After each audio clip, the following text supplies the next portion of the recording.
Suku Dinka merupakan kelompok etnis di Republik Sudan Selatan yang tersebar di Sudan, Ethiopia, hingga Uganda. Suku ini merupakan salah satu suku terbesar di Sudan Selatan dengan populasi sekitar 4 juta orang. Suku Dinka merupakan keturunan dari suku Nilotik dengan postur tubuh tinggi dan kulit gelap. Suku Dinka dikenal sebagai para peternak sapi dan kerbau yang terampil. Masyarakat suku Dinka sangat bergantung pada binatang ternak sebagai sumber kehidupan. Mereka juga terkenal sebagai pemburu dan petani yang terampil dengan hasil pertanian utama seperti sorghum, kacang, dan ubi jalar. Suku Dinka di Sudan Selatan terdiri dari kelompok-kelompok kecil yang dikenal sebagai bala atau kau. Kelompok-kelompok ini dipimpin oleh seorang pemimpin yang disebut sebagai monjang atau buai, yang memimpin kelompoknya dalam berbagai urusan sosial dan keagamaan. Pemimpin ini dianggap sebagai pemimpin spiritual dan bertanggung jawab atas keamanan dan kesejahteraan kelompoknya.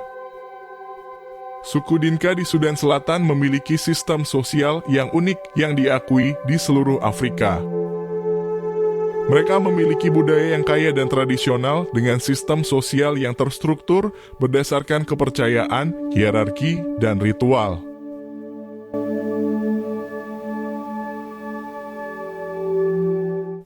Yang menarik dan membuat suku Dinka sangat dikenal di dunia ialah karena suku ini memiliki masyarakat dengan fisik tertinggi di dunia. Wajar jika suku ini dijuluki suku tertinggi di dunia, karena rata-rata tinggi badan orang Dinka mencapai 190 hingga 200 cm. Menurut penelitian, perpaduan pola kehidupan di iklim tropis dan hutan di wilayah mereka menjadi salah satu faktor yang mempengaruhi tinggi badan mereka. Tradisi budaya juga mendukung untuk menjaga garis keturunan. Tradisi yang dilakukan suku Dinka ialah mewariskan istri-istri mereka untuk kerabatnya. Seperti istri kerabat bisa diwariskan kepada saudara laki-laki. Seorang laki-laki yang sudah berumah tangga dan memiliki istri bisa mewarisi pasangannya kepada saudara laki-lakinya. Dengan catatan laki-laki tersebut meninggal dunia. Jika seorang suami meninggal dunia, maka istrinya akan diwariskan ke saudara laki-lakinya. Namun perlu dicatat bahwa ini tidak berlaku bagi ibu kandung. Adat pewarisan istri kepada saudara laki-laki menjadi faktor penting untuk menjaga faktor genetik agar dapat melahirkan keturunan yang memiliki postur tubuh yang tinggi dan kuat. Karena laki-laki tinggi menikah dengan wanita tinggi, maka anak-anak mereka bisa dipastikan akan memiliki tinggi badan di atas rata-rata. Untuk menjaga postur tubuh masyarakat suku Dinka, mereka juga punya kebiasaan mengkonsumsi susu sapi segar langsung dari sapi. Selain itu, mereka juga punya tarian dengan gaya melompat-lompat yang memungkinkan tubuh mereka menjulang tinggi dari masyarakat umumnya.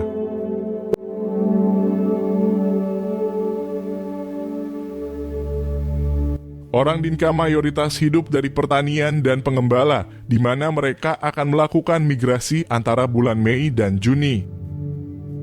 Pada musim hujan, mereka akan menuju rumah-rumah yang terbuat dari lumpur dan jerami yang sebelumnya telah dibangun.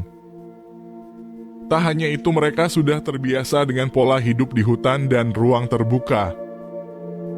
Uniknya, rumah yang mereka bangun dirancang sesuai dengan ukuran tinggi mereka. Karena itu, jika orang Dinka akan pindah ke suatu wilayah, maka membutuhkan adaptasi untuk mengikuti pola hidup di wilayah itu.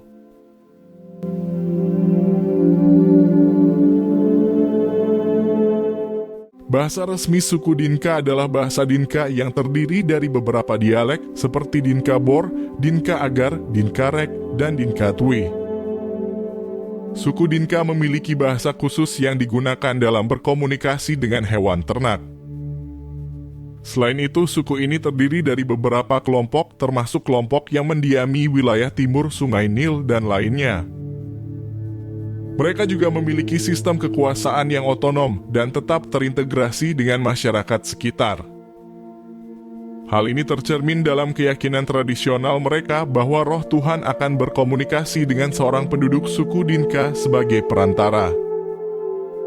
Seiring berjalannya waktu, Kristen telah tersebar luas dalam budaya Dinka, terutama sejak masa penjajahan Inggris pada abad ke-19 dan selama Perang Saudara.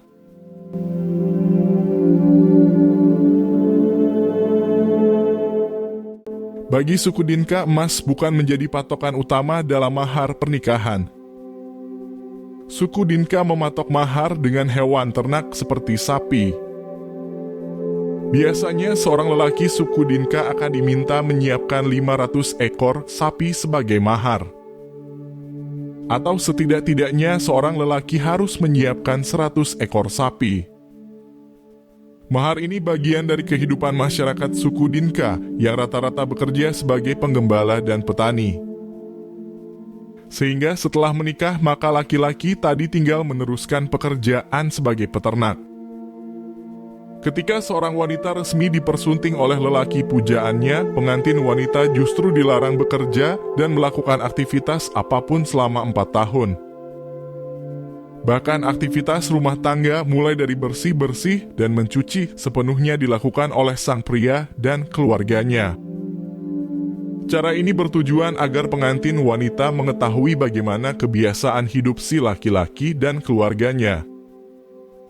Setelah 4 tahun, pada tahun kelima dan seterusnya, barulah istri melakukan aktivitas pekerjaan rumah, mulai dari mencuci hingga mengurus anak. Setelah itu mereka juga akan merayakan sebuah pesta besar yang disebut festival memasak yang meriah. Seorang lelaki dari masyarakat suku Dinka biasanya akan mengadakan pesta besar setelah usai perkawinannya masuk pada tahun kelima. Pada tahun kelima itu, istri yang sudah diberi waktu tidak bekerja selama 4 tahun akan sepenuhnya mengurusi aktivitas rumah tangga. Sebagai prosesi penyambutan, laki-laki akan memotong puluhan ekor sapi ataupun kambing. Mereka akan berpesta dengan masyarakat desa sebagai bentuk syukur atas masa perkawinannya.